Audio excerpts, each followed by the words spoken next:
The ballroom of the Ritz Hotel glittered under golden chandeliers. The scent of imported roses, the soft clink of champagne glasses, and the hum of polite investor chatter filled the room. This was supposed to be a celebration, a victory press conference for real estate mogul Victoria Ashford, the self-made billionaire known for her charity work and tireless dedication to social justice. But within minutes, the illusion would crumble. As the CNN reporter stepped up to the microphone, a silence fell over the crowd.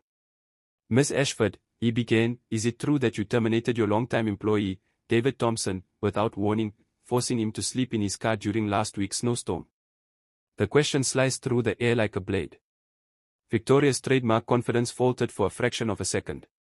She blinked, clutching the microphone tighter as her fingers trembled slightly around her diamond-studded ring. "I'm sorry," she said, voice brittle. "That's a gross misrepresentation." But in the third row, a tall black man in a navy suit rose. "Calm. Steady. Powerful. David Thompson." No one had noticed him until now. For 4 years, he had driven Victoria's luxury SUV without ever being acknowledged beyond a dismissive nod. He knew every private conversation she'd ever had in the back seat. Every secret. Every lie. His face was unreadable, but his eyes burned with a quiet intensity, the kind forged in silence and injustice. Victoria stiffened.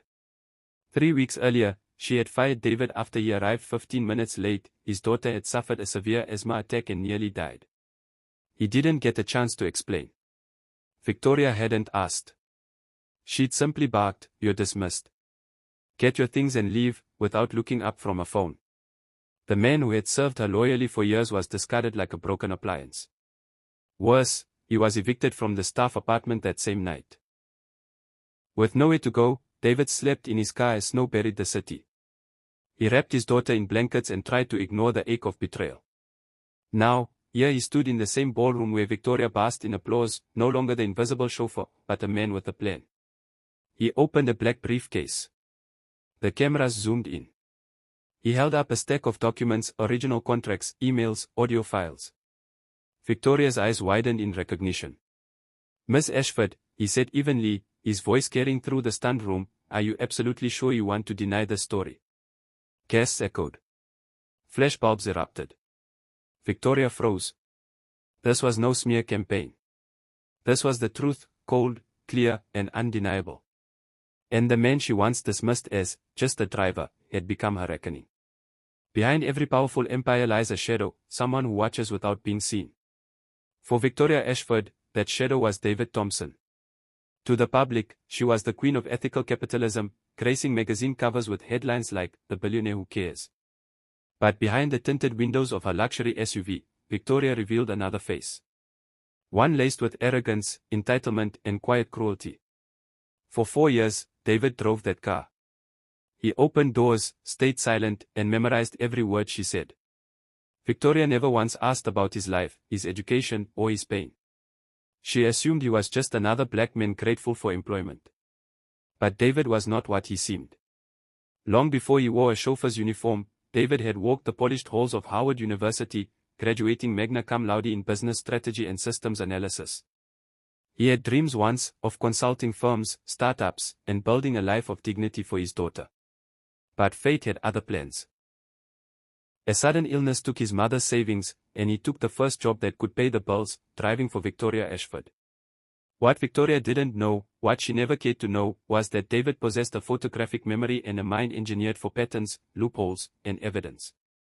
What she considered harmless chatter during phone calls, he filed away. What she thought were confidential papers tossed on the back seat, he scanned and stored. Every condescending comment. Every racist whisper. Every crooked deal she thought she made in private. He remembered it all. When she fired him over 15 minutes of tardiness, something snapped. But it wasn't rage. It was purpose. In a cold, silent apartment, David opened an encrypted folder he had been building for years. Inside were recordings, contracts, text transcripts, a treasure trove of damning evidence. He hadn't meant to collect it at first. But every injustice, every offhand insult, became another reason to document. And now, with nothing left to lose, it was time to use it. He reached out to Rachel Morrison, an investigative journalist with a reputation for exposing corporate corruption. The meeting was quiet, confidential. But when Rachel saw what David had, proof of offshore tax evasion, forged eviction papers, racial discrimination, and illegal bid rigging, she immediately understood this was the story of the decade. David didn't want money. He didn't want revenge. He wanted truth. He wanted change. And most of all, he wanted his daughter to live in a world where people like Victoria Ashford couldn't hide behind pearls and power while stepping on the backs of the voiceless. Back in his car, David sat for a long time, watching snow fall on the windshield. He wasn't invisible anymore. And soon, the world would learn what happens when the silent witness becomes the loudest voice in the room. The ballroom of the Ritz-Carlton Hotel gleamed with crystal chandeliers and designer suits. Cameras rolled, flashbulbs popped, and champagne glasses clinked as investors prepared for what was promised to be Victoria Ashford's most ambitious announcement yet, a billion-dollar expansion into urban housing redevelopment. But just beyond the velvet rope stood David Thompson, no longer in a driver's uniform but dressed in a tailored charcoal suit, holding a black briefcase that pulsed with potential devastation. The room didn't notice him. Not yet. Just like Victoria hadn't noticed him for 4 long years. On the stage, Victoria, poised as ever in her signature white blazer and diamond earrings, began her speech about transforming lives. Her voice, honeyed and calculated, carried the practiced rhythm of a seasoned businesswoman. But all of it was about to fall apart. A CNN reporter stood, voice steady but sharp. Ms. Ashford, is it true you recently terminated your personal driver, David Thompson, leaving him homeless during last week's snowstorm? The room froze. A flicker of confusion crossed Victoria's face, quickly masked by a stiff smile. I don't believe that's relevant to today's. Actually, came a calm voice from the back, it's very relevant. David stepped forward, slow and composed, as if time had been waiting for this moment. All heads turned. A gasp rippled through the crowd. Even Victoria's perfectly painted face went pale. Miss Ashford, David said, lifting his briefcase and unlocking it with a soft click, shall we tell them what you don't want the world to know? He pulled out a set of documents, signed contracts, audio transcriptions, email printouts. 4 years ago, I took this job to survive. But while you spoke of justice, I watched you evict black families, forge housing permits, and funnel money to illegal offshore accounts. A recording played over the hotel's PA system. Victoria's voice, cold and unmistakable. Use complicated legal terms.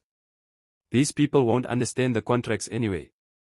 We'll clear that block by spring. The ballroom erupted in murmurs. Investors whispered to one another. Journalists began live streaming on their phones. Victoria lunged forward. This is a setup, fabricated lies. David remained unmoved. Then why are your signatures on these forged deeds? Why do I have call logs of you transferring $2.7 million to the Caymans, using your personal accountant? From the crowd, Rachel Morrison stepped up with a mic. This is only part 1 of our investigation. Over the next week, the world will see the truth behind Victoria Ashford's empire. Victoria tried to flee, but David's final words rang out louder than her heels clicking against the marble floor. Miss Ashford, where are you going? We haven't even played the recording from your conversation about the 5th Avenue evictions. In that moment, every camera turned toward her. Her empire, her mask, her lies, collapsing in real time. Victoria Ashford stood frozen, her hand halfway to her purse, her breath shallow. The bright lights of the Ritz ballroom seemed hotter now, unforgiving. Her empire, once hailed as the epitome of wealth, power, and philanthropy, was unraveling live on national television. David Thompson didn't gloat. He didn't raise his voice. He didn't need to. The calm precision in his tone was more terrifying than rage. The ballroom remained deathly still as David pulled out the next piece of damning evidence from his briefcase, a flash drive. This, he said, holding it up, contains over 60 audio recordings. Phone calls made by Miss Ashford over the last 4 years, many of them from the backseat of her luxury SUV. I was driving. I heard everything. And I remembered everything. Victoria staggered backward, her perfect posture breaking for the first time. Sweat formed at her temples. David continued, let's begin with the call from August 23rd. You told your accountant to transfer $2.7 million to an undeclared offshore account in the Cayman Islands. Shall I play it? Before she could answer, the audio echoed through the ballroom. Yes, move it to the same account. And for God's sake, keep this off the books. If the IRS snoops around, I'll bury you right next to it. Gas filled the air. Journalists sprinted to send updates. Investors checked their phones in disbelief. Victoria's eyes darted around, seeking an escape, any escape. You don't understand, she hissed, inching toward David. Whatever you want, we can fix this. Money. A position. Just name it. David let out a soft, bitter laugh. You paid me $42,000 a year to drive your car while hiding millions. You watched me sleep in that car after firing me without a word. This isn't about money. It never was. From the side, Rachel Morrison stepped up again, now holding a tablet. MS. Ashford, she said clearly, your signature appears on eviction orders used to displace 17 black families under fraudulent contracts. These families were promised relocation assistance. They received none. You told your lawyer. David raised another paper. Here's the transcript. You said, these people don't read contracts. Just use complicated legal language, they'll sign anything. The silence was now suffocating. Victoria tried to speak but found no words. Her mouth opened, then closed. Her pearl necklace suddenly felt like a noose. She looked down at her shaking hands, no longer steady, no longer powerful. Then the breaking point came. Her phone began to buzz uncontrollably. Texts. Emails. Notifications. Her lead investor was pulling out. Contracts were being cancelled. Her reputation, demolished, real-time, in front of millions.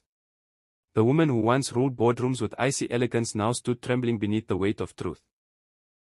The cameras caught every tear, every twitch, every crack in her carefully curated image, and David, calm and resolute, simply said, you made me invisible.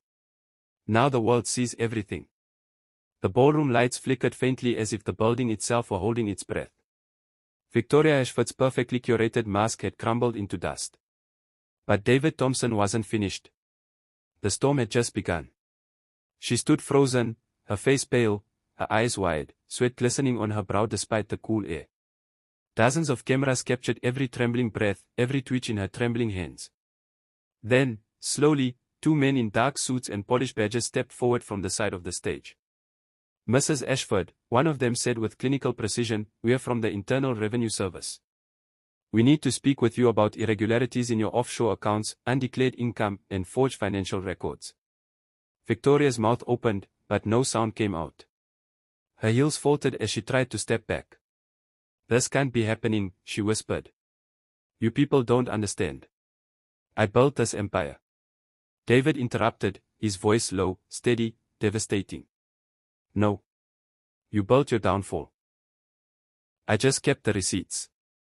The agent stepped forward, one pulling out a pair of silver handcuffs. The click of metal echoed through the grand room like a judge's gavel. And just like that, the Queen of New York real estate was no longer untouchable, she was under arrest. I gave jobs to thousands. Victoria screamed, her voice cracking. I donated millions. You can't do this to me. Rachel Morrison stepped to the microphone once again. Millions of stolen taxpayer dollars. Dozens of families evicted illegally. 3 minority employees fired in a single week based on race. Ms. Ashford, philanthropy doesn't erase oppression, it hides it. Until someone like David shines a light. A flashbulb went off. Then another. And another. Her disgrace was being immortalized in every corner of the media. The CNN anchor's voice crackled from the hallway monitors. Breaking news. Victoria Ashford, once hailed as one of America's leading philanthropists, has just been arrested live at a press conference for tax evasion, corruption, and racial discrimination. Victoria looked around wildly for an ally, just one familiar, supportive face, but the room was filled only with judgment. The same judgment she had weaponized for years against people she considered beneath her. Her hands were cuffed behind her back. Her pearl necklace tilted awkwardly. Her hair had begun to fall out of place. But the real damage wasn't aesthetic. It was legacy deep. You've ruined me, she hissed at David one last time. Everything I built. David's response was quiet. You didn't build anything. You stole. Lied. Manipulated. And every time you stepped on someone, you left a footprint I followed. That's how I got all this. As the agents escorted her toward the door, the press swarmed. David simply stood at the podium, the crowd parting before him, not as a servant, but as a symbol. He looked directly into the camera and said, "For 4 years, she called me invisible. But today, justice made me impossible to ignore." 6 months had passed since the day the world watched Victoria Ashford fall. Her mugshot had replaced magazine covers. Her name, once synonymous with elegance, now stood as a warning. Meanwhile, David Thompson had risen from the ashes, not with vengeance in his heart, but with purpose in his soul. Now seated in a sleek leather chair in his corner office, David gazed out the floor-to-ceiling windows of his new Manhattan headquarters. The skyline shimmered at sunset, symbolic, almost poetic. This wasn't just a new chapter. This was a new book entirely. He was no longer just a driver. He was the executive director of the Social Justice Foundation, an organization built on truth, empathy, and accountability. Funded through a best-selling memoir, documentary rights, and viral media attention, the foundation had already helped over 200 workers escape abusive employers. From legal support to emergency housing, David's vision was now a lifeline for the voiceless. That evening, his 8-year-old daughter, Sophie, sat curled on the plush sofa of their apartment. Her cheeks were full of laughter, her eyes brighter than he'd seen in years. "Dad," she asked while coloring, "do you regret what happened to Miss Ashford?" David paused. The question hung in the air like the last note of a piano chord. "No, sweetheart," he said softly. "I didn't expose her to destroy her. I exposed the truth so no one else had to suffer in silence like I did." His mother, now receiving proper medical care in a private facility thanks to David's success, had recently told him, "You turn pain into power. That's what real men do." Across the city, Victoria Ashford sat in a federal prison. Her designer suits replaced by grey uniforms, her name reduced to a number. The empire she'd built on manipulation and exploitation had crumbled under the weight of one man's memory. Her once loyal investors had vanished. Her assets were liquidated. And the world she valued. Glamour, status, fear-based control was gone forever. But David didn't dwell on her. He was too busy changing lives. At a community conference weeks later, he took the stage. His voice, no longer soft or hesitant, carried strength and grace. "This foundation wasn't born from hatred," he said to thunderous applause. "It was born from a simple belief that justice doesn't belong to the powerful, it belongs to the brave." He paused, then looked directly into the camera broadcasting live on national TV. "If you've ever been told you're invisible, I'm here to remind you, being underestimated is not your weakness. It's your greatest weapon. Let them doubt you. While they sleep, build. While they mock, study. And when the time is right, rise." And in that moment, David Thompson wasn't just a man who had defeated a billionaire. He was a symbol, a testament that dignity, resilience, and truth could not only survive oppression, but transform it into something that could change the world.